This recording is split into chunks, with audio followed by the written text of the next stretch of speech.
Well, hello everybody. This is Gus Galue with the Alumni Relations Department. I'm thrilled to be here with two wonderful individuals who, I don't want to jump too far ahead of myself, but I'm really excited. Two individuals who are making a huge difference, and especially in today's climate of so many things going on, and I'm just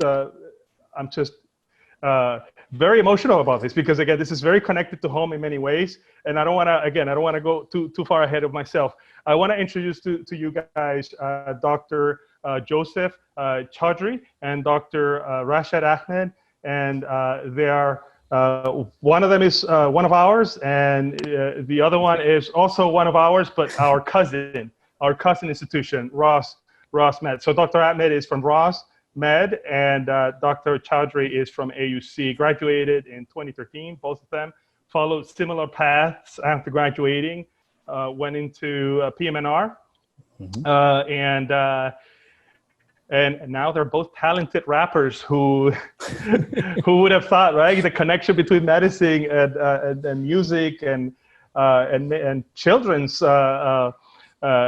stories, because you also have a book. So again, this is all just exciting, and I want to really give a platform for these two individuals to really introduce themselves and talk a little bit about what they do. And we're just going to have a conversation here. Let's go with Dr. Ahmed, or Dr. Bob, I should call you. Yeah. Yes, Dr. Bob. So do you mind introducing yourself, giving a little bit of a background story on what brought you to this point in your life? Okay, absolutely. So first of all, thank you for the kind words. We are honored to be included in a project like this, and if we can help in any way, letting students know about what other potential opportunities there are besides just actually learning about medicine and their dream to be physicians, this is something really cool to be a part of, and we want to exemplify that. Hey, there's more than just practicing medicine once you complete your training. So. A little bit about myself. I grew up in Virginia, Richmond, Virginia, and after kind of getting I would say lost in undergrad, I wasn't sure what I wanted to do. My mom was a physician, so there was always a little bit of exposure to medicine, and I was always slightly interested, but it wasn't like a big thing at the time in undergrad. But once I completed my undergrad degree, I did do pre-med courses, and I had done a couple of, I guess, rotations, you could say, or I shadowed a couple of physicians, and I was like, this is really fun. This is something that I could really get behind. So I went and got a master's at VCU in Richmond in physiology, and I tried to get into actually a US-based school, but I was having a hard time getting in. My MCAT scores weren't as strong as I wanted them to be or needed them to be. And I was really antsy at that point to just get started. And so, Ross was a wonderful opportunity. It was a little out of the box, for most people, but I found it exciting. And I was like, go to the Caribbeans and, practice medicine, enjoy the beautiful weather at the same time. It was like a win-win on my end. And right. You went to Dominica, right? You were at Dominica for... Yeah, it was Dominica at the time. I know that they moved now, I believe, to Antigua. Barbados. Oh, Barbados. I'm sorry. Yeah, Barbados. And but at the time, Dominica was where the med school was, and so it was a great opportunity. I had a great time there, and then through there were some highs and there's some lows, of course. Right. It's very challenging. As with everything in life, yes. Yeah, as everything. But I kind of fell. I made my way through and learned a lot and had a great experience, and then kind of did rotations all over the United States, which was also a tremendous opportunity. It's how often you get to travel the country, and every couple months I went from Miami to Chicago to New York. Yeah. I was to Georgia. I was all over the country, and it was a cool opportunity. Yes. And there's a benefit there too, because you get to experience different populations. Yeah, it was cool. Every city has its own culture, its own thing. And, with rotations, some are easier than others and some are more challenging, but you still are able to find time to experience your surroundings at the same time as studying for whatever it was. It was either, you know, I believe at the time, like step 1, or it was step 2 at the time. And, you know, you're learning about whatever subspecialty you're rotating in. So it was a great opportunity there. And then found PM&R through that experience as well, and got into Georgetown and did my training over at Georgetown in physical medicine and rehab. And, you know, at the same time, I was learning how to play the guitar through my med school. Yes, I definitely noticed that you have some talents with the guitar and Dr. Pop, you got the ukulele. Dr. Pop's got the talents. I tell you, he plays. Come on, guys. He's a one-man band. He can play guitar, I think you both drum, ukulele, all at the same time. But yes, I mean, I've seen, based on the videos that I have seen, I think I'm humbled because I play the drums. Cool. I'm into music myself, so I'm humbled because I feel like, whoa, okay, that's another level when you can perform and have the level of production that you guys have. I think we need to get you a badge and get you in. I know. Hey, if you ever need a drummer, you know, you can talk to my agent. So thank you, Dr. Ahmed, Dr. Bob, for going over, for explaining a little bit about your background. I guess we can also simultaneously hear the story from Dr. Pop now. Dr. Chowdhry, what brought you to this point in your life? Once again, Gus, thank you so much for having us on. You know, my story is actually pretty similar to Rashad's. There are some differences here and there, but it's funny because me and Rashad had almost overlapped at a number of times through this process, whereas we both had applied to Ross University at the same time. We both applied to Georgetown, both interviewed there for PM&R. I think I took his spot. You took my spot because I ranked it second and I ranked NUMIC first. Okay. But I ranked Georgetown number 1. So there was that. And I think it was because really for our families, where our families were based out of. So I'm originally from New York City, born and raised. Okay. And growing up, I lived in a household, immigrant parents, hardworking immigrant parents. They taught us the value of hard work, consistency. They said these are the keys to success. We applied that to everything, whatever we did, whether it was athletics, whether it was education, music, whatever. So we started at a young age. I was always into athletics. I played junior varsity and varsity football in my high school. And I was also part of the marching band at the same time. So imagine the guys getting off the field, go in the locker room and take a break. I had to change, get my gear on, get into the marching band, and then go back. And then go back, right? Yeah. Yeah. So no matter what I was doing. That's interesting. Okay. Yeah. Music was always, and I played the drums actually. So I was a snare drummer and a bass drummer in the marching band. So no matter what phase of life I was in, music was always there. Whether it was athletics in school, undergraduate, we were doing talent shows. Music sort of carried through with me. And then I started learning more about the holistic approach of medicine and how music has healing qualities. And I learned from the injuries that friends of mine and even myself had sustained in football, how function was so important as part of your health. And that's when we stumbled upon PM&R, me and some friends of mine. We knew that this is it. This is what we've been looking for. A field that combines our hobbies, function. Just like a cardiologist is a doctor of the heart, we are doctors of function. So I got some exposure in my 3rd year. I was one of the lucky ones that went to NUMIC, so I had all of my rotations in one spot. I said lucky ones for me because I was born and raised just a couple of blocks down from there. So it worked out beautifully for me, and I ended up staying on board for my residency as well. You know, and then from there, I had an amazing program director who became a mentor, Dr. Weiss, Dr. Lynn Weiss, who is really well known in. Gotta give him a shout out, yes. Yeah, please. Dr. Weiss is amazing, wonderful attending, and she was all about partying. So she would host Thanksgiving parties, Christmas parties, because we had a huge inpatient population there. And these patients are not home for these holidays. So we brought the holidays to them. And only in a field like ours did I feel like I saw this happening, where we weren't seeing people declining. We were seeing people getting better and better and better. So that's something that really drew me to the field. Okay. And then I learned more about how you can focus on musculoskeletal medicine, neuro rehab, stroke medicine, pain medicine. And I ended up doing a fellowship in interventional pain medicine under the guidance of Dr. Charles Argoff, Dr. Ravneet Buller at Albany Medical Center. Amazing mentors. And they showed me that it's such a mentally stimulating field.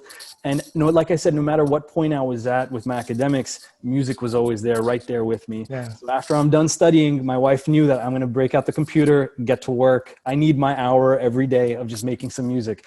But throughout that whole process, music was not going anywhere. It was just a hobby. It would be saved on a file and just put aside. And that was it. And then it wasn't until I did my pain medicine fellowship where I ran into Rashad's brother-in-law.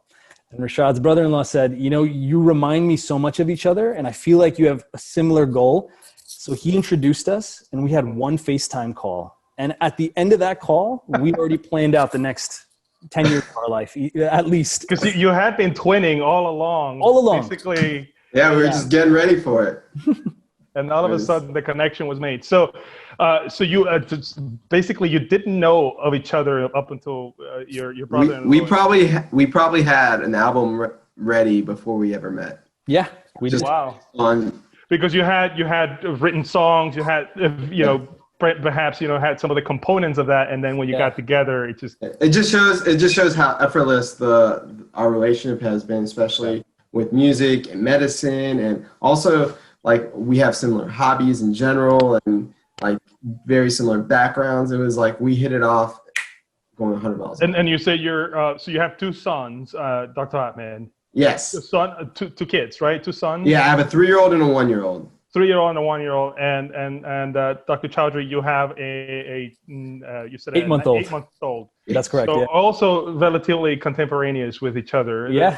Younger. Although at the time, I think they were just gotten like pregnant. Yeah, we just got the news. Yes. So that's incredible too. There's definitely a lot of twinning going on, a lot of similarities. I'm really excited because I think you had the music, and I feel very I can identify with a lot of what you're saying, even though I'm not in medicine myself. But you find the common ground. And I, in my case anyway, finding the common ground about music, you have a lot more common ground, of course, with medicine. But from the perspective of students who are also, they have perhaps a common ground with you and students and prospective students and individuals who are thinking of leading a career in medicine. But they have a different talent, let's say, writing or painting or music. Yes. How do you keep that alive with a little bit of time you have left in school? Medical school, particularly being so strenuous. How did you do throughout that time to keep up with your hobbies? For me, I actually didn't know how to play guitar until I started medical school.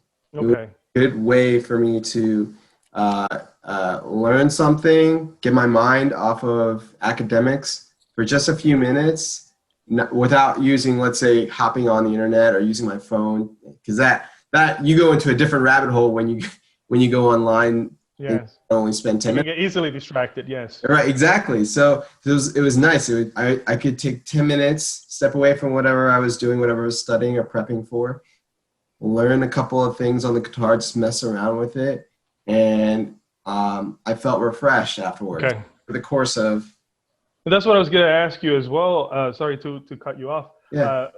But would it help balance the stress and the heaviness of the yeah, I felt refreshed. I would feel refreshed after 10 minutes, and it also just helps me like work on the different hemisphere of my brain. Yes, and gives me a moment to just recover and recuperate, so that I'm ready to reabsorb information again. And so it was a good routine in med school, training for boards, training for my steps, and even it was constant. Even today. Like that's how I when I'm doing notes or something and I want to step away for a few minutes, I have a guitar always right within arm's reach, and you can just play, mess around, without getting too distracted from whatever your objective is for that time of the day. Yes, and the guitar is not as loud as having a drum set. No, it's a little bit easier than a drum set. Yeah, so if I do that here, I just they're gonna call the police on me. Now they have electronic drum sets. So yeah, those are great.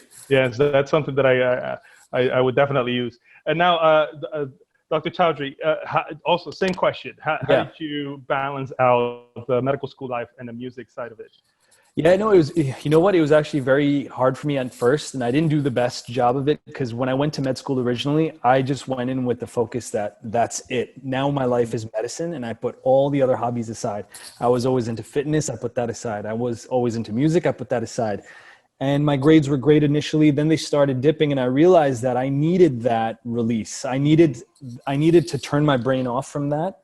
At times and do the things that I loved again. So then I slowly brought it back, and I met some friends actually at AUC that were into music, and we ended up performing at the first AUC's Got Talent show with the guest hosts Dr. Testa, Dr. Yoshida, and Dr. Shoop at the time. Oh yes, and we had a blast. It was the first time they did it. We performed Everlong by the Foo Fighters, and me and great song. Yeah, me and my friend Hatem. He's a general surgeon now, I believe, at Henry Ford.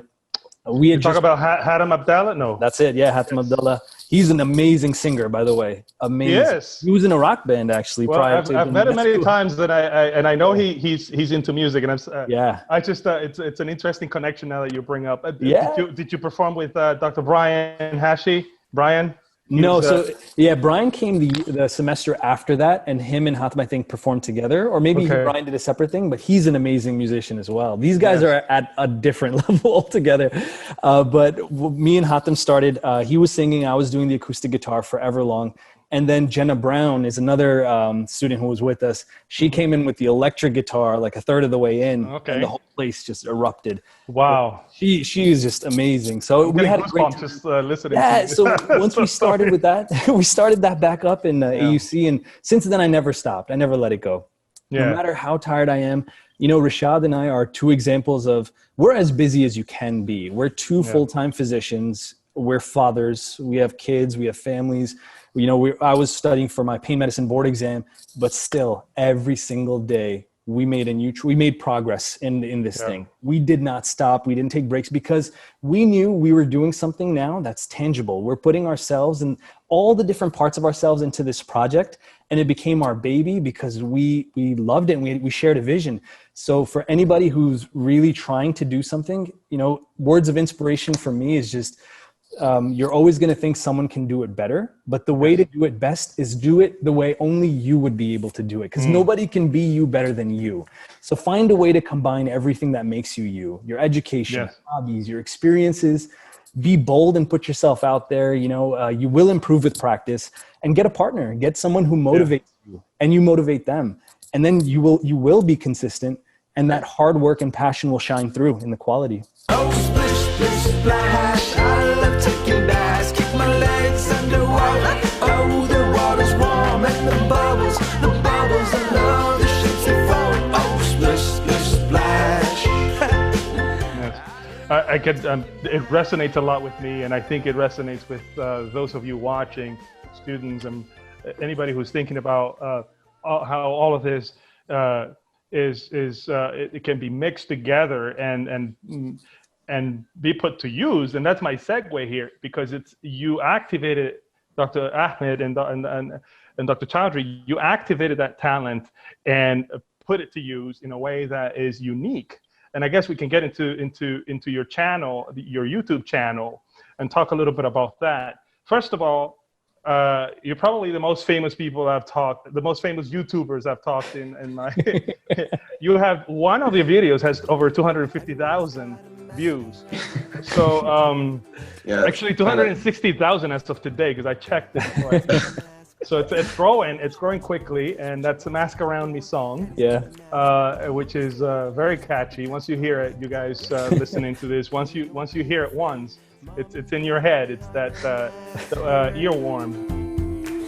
It's still just mom and dad. ABC, 1, 2, 3. Everyone's got a mask around me. Everyone's got a mask around me. ABC, 1, 2, 3. Everyone's got a mask around me. Everyone's got a mask around me. I don't know why I can't hug my grandpa when I come and say hi. I love you, Grandpa. I don't know why I can't kiss my grandma when I go and say goodbye. I love my grandma. 3. Everyone's got a mask around me. Everyone's got a mask around me. ABC. 1, 2, 3. Everyone's got a mask around me. Everyone's got a mask around me. I don't know why I can't give my best friend a high. Type of situation going on. So what inspired you to let's go with Dr. Ahmed, and well, both of you are involved in this. So whoever wants to talk about what was that Shining light. Yeah, what a moment for you. So yes, go ahead. So yeah, I mean, first things first, parenthood was a big factor in this. I didn't think about kids' music when I was a resident or even as a practicing attending. But after having my first son, I watched some of the stuff he would listen to or watch on YouTube in passing, and to be closer to him. So, and at this point, I was playing music just for fun, and I said, hey, let me try a couple jams, and I've always had fun making little songs that are short. So I made a couple songs, and then that's when me and Yousaf linked up. And it was around the same time when you were connecting. Yeah. So no, actually, I had like 3 or 4 songs, like very simple songs, and that's when my brother-in-law and my sister said, hey, go talk to Yousaf. You guys read it off and see what happens. And then when he heard some of the stuff and transformed it into this like full-on production, and we both had very similar ideas and dreams, and realized, hey, let's turn this into something bigger than just a couple of guys making music, but let's have a plan. And so the idea was to come up with music and videos and content that encourages preventative medicine, following healthy practices, also educational, all of that, and try to also incorporate the medicine that we've learned and trained all our lives for the most part, and try to encourage teaching kids the same thing at a very early age, pre-K, especially at a pre-K age, because all of our patients currently, they're essentially 75 and older, and a lot of these patients who are dealing with a lot of issues, whether it be high blood pressure, diabetes, some of these things could have certainly been avoided if they had always been following very healthy lifestyles from a child. Yeah. And we thought, hey, and there you go. In our training, we are always encouraged about preventative medicine. How much more preventative can you get than starting at a pre-K age? Yes. And encourage about things like, eating healthy. Absolutely. Doing things that are good for you in the long term. And then I'll let Yousaf kind of take off from there. Yeah, so great point to transition here, because we had started that preventive medicine stuff is where we began. And then we realized that we started having a voice and a social media presence. And now we realized that people were listening to what we had to say. So we were being very, very thorough with the kind of lyrics and music we were putting together. And we ended up hearing about a certain few cases that we were like, we should really highlight this. So the first thing we heard about was a little boy who was about 10 years old. He has Down syndrome, and he was bullied at a sporting event, and he was forced to swallow about 60 coins. Oh my God. He required surgery. That's horrible. He's doing well. We're in touch with him and his father. We actually were sponsored by a ukulele company, and we got them to send one over to him. That's nice. A song for him called Nelson's Song, which is our version of an anti-bullying campaign. And it's fun, it's upbeat, and it's basically reminding everyone, just this is not okay. We should never, ever even get into this realm. And we were trying to get that at an earlier age. Then we also did a testimonial for one of our friends' daughters who got diagnosed with brain cancer.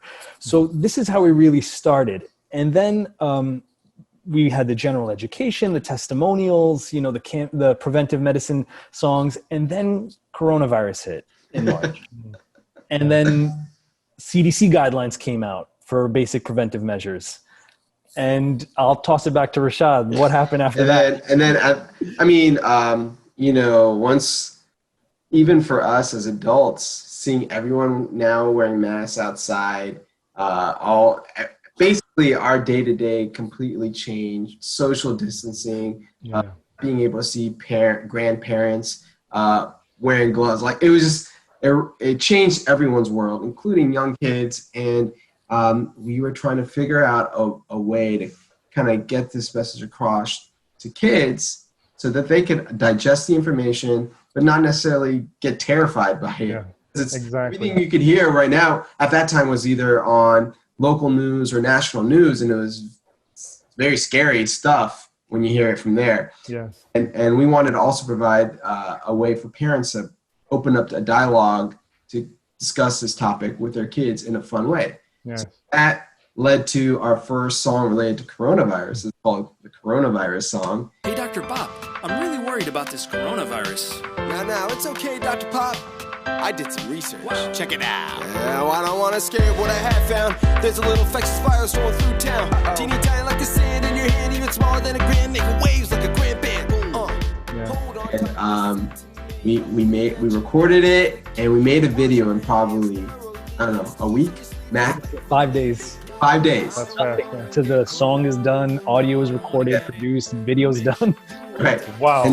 And I remember I sent an email to a couple of local news channels in the DC area, Washington DC area, on Monday morning, and then I went rounding the hospital, and then that afternoon, the biggest network in the DC local news area in the DC area, the producer called us and said, "Hey, can you come over tomorrow to do a live show?" The morning show. Morning show. We were like, That was Channel 5, right? Fox 5, which is probably the biggest news network in the local DC area. Yeah. We were like, yeah. Check it out. Now, I don't want to scare what I have found. There's a little infectious virus rolling through town. Teeny tiny like the sand in your hand, even smaller than a gram, making waves like a grand band. Boom. Hold on tight, listen to me. Prevention now is the key. Wash your hands thoroughly. Sneeze in your sleeve respectfully. Because I don't want to get corona. I don't want to get it. Make sure do what doctors told you. I'm gonna... Close to hundreds of thousands of viewers, right? Yeah, probably. So then Rashad calls me up to tell me this, and I'm still rounding at the time. I have a 6-week-old at home. We haven't left the house at all yet. And I said, okay, we're not going to sit on this. Let's do it. So we hadn't This done is your it. moment. Yeah, we hadn't practiced. I only met by you I think twice in person. Yeah, we met twice before, and that too for like 24 hours each time. So now I finish rounds. We pack up my kid. We get down to Maryland. We're there now in probably like midnight. We practice until like 1 a.m. Yeah. In the morning. So whatever you saw on TV, we put together in like an hour the night before. That is impressive. That is impressive. Because I could not tell. There were no flaws that I could tell. It was almost seamless. It looks like you have you have a chemistry as and that's something that in a band is so immediately if a band is good or if a group is good, it's because of chemistry, and That's I could see absolutely that right. right away. Yeah. And then after that one, we saw that it caught people's attention. So we followed up with Mask Around Me. And that has over 250,000 views. You know, we're blessed to have that people listen to our song, and nothing beats the feeling of hearing the kids sing our lyrics back to us.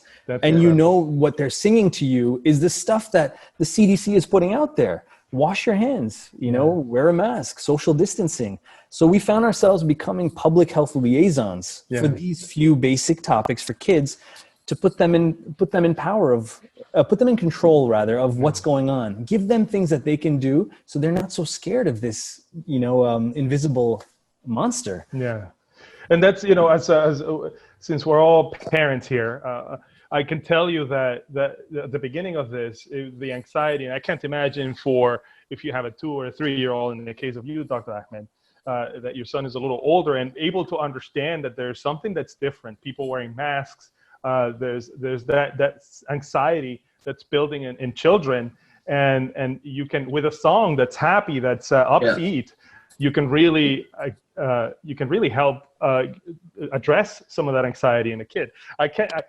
Here at the house, my wife and myself were absolute militaristic when it comes to wearing a mask, precisely because we think of our son and we think of other people's kids and the importance of you know, we just don't know what's going to happen with this virus, but we have the control. And I think, you know, with, again, going back to what you're doing, it's just incredible. It's a great, you're making a difference, and I'm really proud to hear that. Now, you have a book that's now on Amazon on Kindle, and I just checked it out. And if you have Unlimited, I guess Amazon Unlimited, which I don't, but you can get the book. So those of you listening, the book is called Mask Around Me, actually, pretty easy to remember, just like the song. But very good selection in the title, because I think, you know, it really connects to the song. Yeah, that was old Dr. Ahmed. That was you, that was you, Dr. Ahmed? The title of the song came from him. The title of the song. Yeah. Good. Very good title. Now, the production, I do want to ask about the production, because and I saw the dinosaur song, which, by the way, my son is also enjoying that very much. He loves the colors and the dinosaurs. He just looks at it. So how do you come up with the art and the production that's behind all of this? Yeah, so we use a green screen, which is really crucial because it allows us to kind of make it seem like we're together. So actually throughout this process, Yousaf learned how to become a mastering genius when it comes to the music, and learned how to video edit. And that's kind of also something that we slowly kind of learned through this process. We didn't know how to do it inherently. The project, we just had a passion for music and an idea. And as this project has grown, we've also tried to grow ourselves. So it has been a process, but what we now use is like a green screen, and then we use different websites where you have a subscription to like use backgrounds, and we insert the backgrounds, and we focus on things that are full of color and fun to keep kids engaged, and we try to let our personality really come out when we're on camera. And that's kind of how it goes. We come up with an idea of a song. Yousaf like cleans it up. We put vocals on it. Then we record some footage of us being silly in front of a camera, and reinforcing whatever we're talking about that particular song. And we put it on with some really cool backgrounds and some effects on the production, and that's kind of what you get, the final product. And the best part of the day is I feel like I wake up thinking about this project every day, and I go to sleep thinking about this project every day. Like, this is in my brain at all times. So there's times where, you know, we're driving back and forth between hospitals or facilities, and we'll just send voice notes to each other of ideas. That's what I did today. Yeah. And then I just know when I get home, I'm going to take a 30-minute break. I'm going to quickly work on something, send it back. And then while I'm doing my work, Rashad's working on the other side on something to send back to me. So it's just this constant back and forth all day. I've had to expand my cloud storage. I've had to buy like hard drives because of all this stuff that we have now. And it's just this daily back and forth. So the process is actually a lot of fun to get through. We set deadlines for ourselves. We stick to it as best as we can. And we actually just, we released a full album of 15 songs called Mass Songs for Kids. And this covers just about every situation. On Spotify and on every audio streaming service, everything, iHeartRadio, Napster, whatever you want to see it on, it's there. I think even on TikTok. So we actually found out recently that we had 1,000 videos that people had made on our songs on TikTok. Oh, hey guys. Hey, it's Dr. Bop and Pop again. Did you guys know that honey comes from bees? What? Wow. No way. That's so cool. Oh, look, there's a bee over there. Where? This caught us by surprise. We didn't know that. You didn't even know. I haven't checked. I have to go and check it out now. I'm not on TikTok all that much, but I mean, I know that's a new platform. So just to piggyback off what Rashad said earlier is, you know, everything you're seeing on the screen is original. Everything is. It was a thought out process. Nothing's there by accident. We think about everything when it comes to lyrics, music. Every sound you're hearing is, you know, it's going through scrutiny from us, and everything you're seeing, it's all Rashad. He does all the video editing, brings it to life. Each piece of this alone, we didn't feel was enough, but the production, everything when it comes together, it's such an amazing feeling to see. And then when we get a good response, people actually like it and they share it. And it was actually Mask Around Me got a lot of popularity because a teacher had actually posted it on a website there, weareteachers.com. I think that's the website's name. And that's how it gained as much traction as it did. And then it got on playlists and it spread. And, we're just so grateful that the people have given us such a positive response to what we're doing. Absolutely. And I think first of all, that's what I was going to say. Teachers love you. Or they must love you. Teachers and pediatricians must love you, as well as parents, of course. So you're making their lives a lot easier. And so, again, tying it all together, how the community is affected by your work as physicians and also as human beings who have a talent to share. One of the things you were just touching upon a moment ago is how everything is carefully looked at and the work that entails. And I know you mentioned how during medical school you had to set aside time to do this. Now, for those who are graduates, and this is being viewed by graduates and alumni for both RUSM and AUC, what would you say to them? How do you manage having families now in this current time, having families, having, to do chores and your professional lives, and you still have time for this? How do you manage that? Either one of you can go. It's difficult. It's very difficult.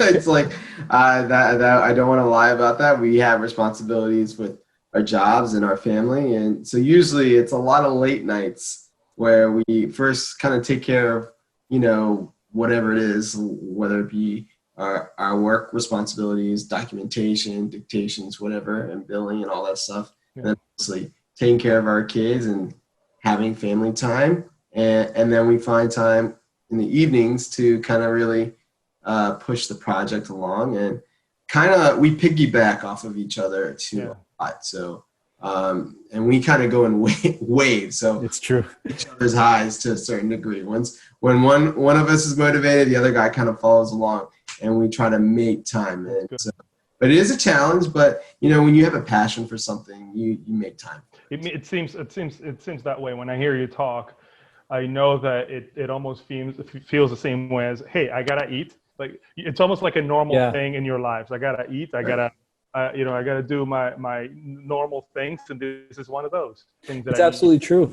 And for me, from my side, the same thing. It's number one, first and foremost, it's supportive families. My wife and Rashad's wife have really done a great job, and they take care of the kids. They will manage everything when they know that we're in this focused just wave and we have this momentum building. They just take everything off of our hands and they take care of it. So supportive partners has been huge for us. And then for myself, it's really all about setting up. I have a calendar. Like book 1 was 2 Sundays ago. Book 2 was last Sunday. Like we know that by that date, I'm going to find time in the week, no matter what, just like fitness, just like you said, eating. I'm going to give time to this because I know this is the only way it's going to grow. I think I've seen a lot of people who have started with something that looks great, whether it's a blog or a YouTube channel, but they end up losing steam because life takes over. But unless you prioritize and you give yourself those deadlines, it's easy to let this go. So you have to have whatever works for you. For me, it's those deadlines, and I'll stick to it. Good. And I see again that you're making it work. And this is something for those of you watching, physicians, doctors who have busy lives. It is possible. Again, I know families are a big component, and you have support from your partners. And I've seen I think either both of them or one of them are on the videos. I've seen yes, I've seen that you also get to make them famous. Oh, it's a full family affair. It is a whole family. You're trying to get everyone involved. It is, and that's incredible. Again, the level of commitment and the excitement of it. I have a couple more questions that I wanted to go about. First is, if you could talk to yourselves from when you were in medical school, what would you say? What would you say to that person? Say that that medical student, Dr. Ahmed, and medical student, Dr. Chowdhry. What would you say? Well, I would say keep on persevering.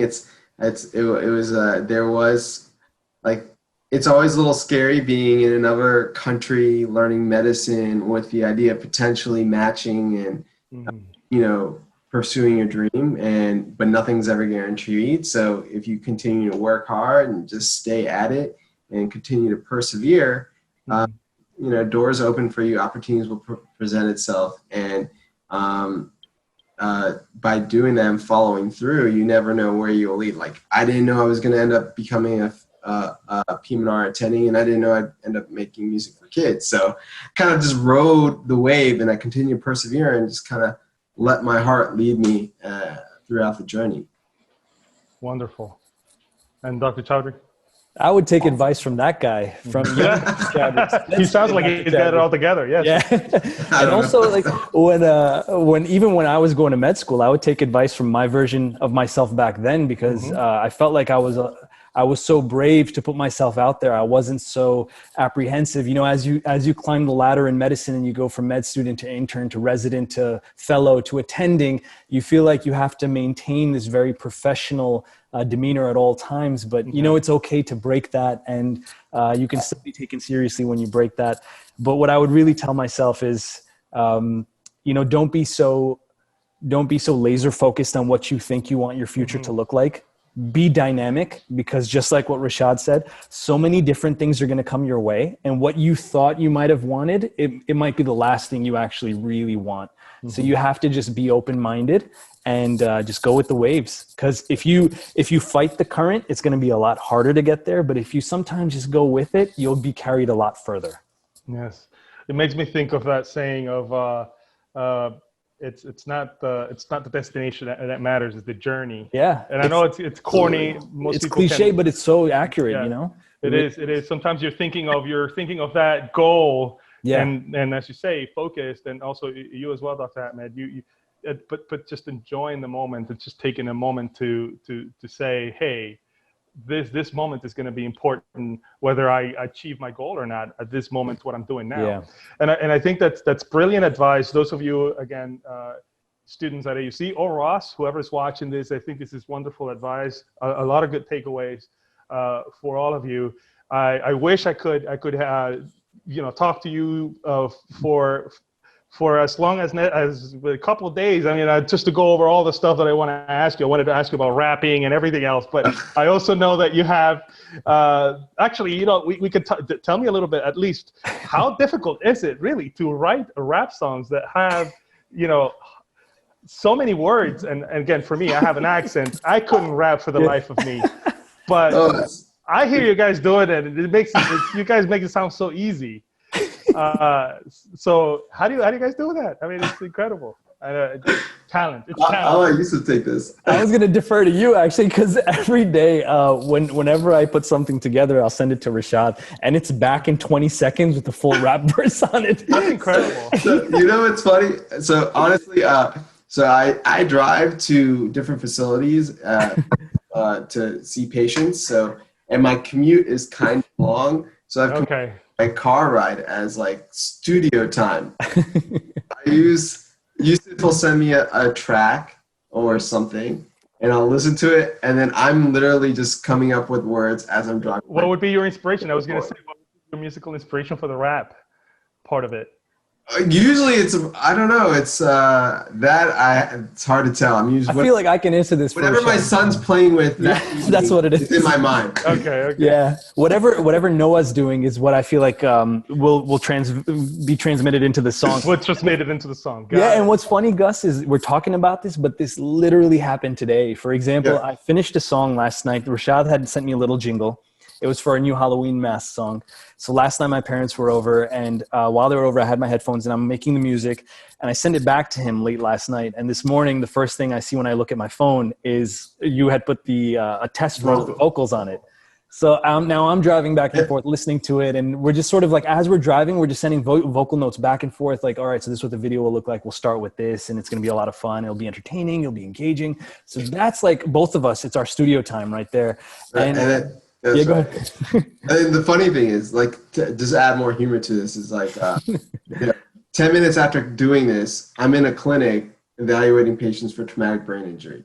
So there's like a bit, it's a big, like, there's a huge difference, but that's how you enjoy, kind of squeeze everything in life out of life by doing stuff like this, you know? Yeah. And that drive in, when I'm listening to Rashad rapping on a song I just made, the high that I get when I'm walking in to see these patients now, it's not me. You're fired up. Yeah, I'm not dead tired in the morning. You know, I'm eating 3 cups of coffee. I'm energized in a different kind of way that it's hard for me to put into words. Like, I'm excited. I go in there. I'm having a great time. People think I'm nuts sometimes. I'm so happy to be inside the facility and see my patients, because I know it's like when we're done, we close up the work, we're getting back to this. This project is constantly running. And it changes the monotony of everything. Yeah. Yes. That's outstanding. We have a song for that too, the monotonous hippopotamus. We need to finish that. I need to. Yes, I was gonna say I need to hear that when it comes out. So anyway, I mean, Dr. Ahmed and Dr. Chowdhry, I'm just so thankful for you guys taking the time to talk to us, and those of you watching, I want to commend you to check out the YouTube page for Dr. Bop and Pop, and it's you're gonna see the information in the post. I'll include the links in there as well. We'll include the links. Check out the book. The book is on Amazon called Mask Around Me. And now the album, which is you can stream on pretty much any of the streaming services. So check that out. Definitely support these 2 wonderful, brilliant doctors and their families for their work they're doing. All of them are contributing to this amazing production here. So thank you for doing this.